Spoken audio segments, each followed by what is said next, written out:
had changed. Jesus had risen from the dead. Thomas had believed. Fear had begun to loosen its grip, but the disciples still did not fully understand what came next. The cross was behind them, yet the future still felt uncertain. One evening, Peter finally spoke the words sitting heavily on his heart.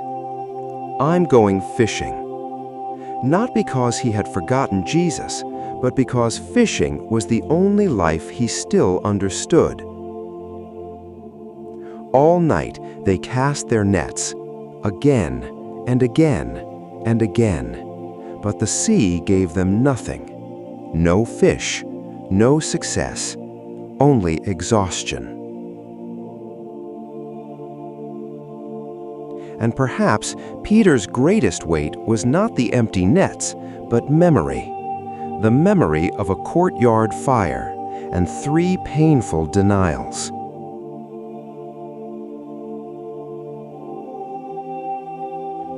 Then slowly, morning began to rise over the water, and through the mist a figure appeared on the shore.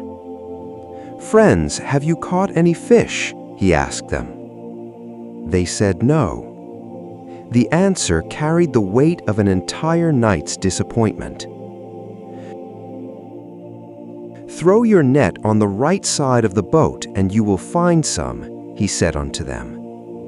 It sounded simple, almost unreasonable, but something in the stranger's voice made them obey.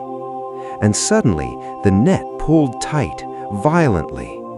Fish filled the net beyond strength. The sea that had given them nothing all night overflowed in one moment. "It is the Lord," John echoed, and everything changed again.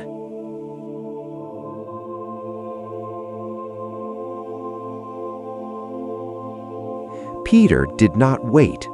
The moment he heard those words, he leapt out of the boat.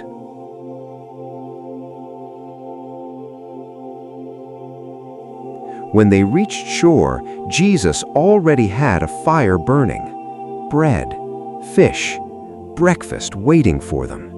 The risen Savior serving tired fishermen beside the sea. None of them dared ask who he was, because deep inside they already knew. "Simon Peter, do you love me more than these?" he asked. "Yes, Lord, you know that I love you," Peter answered.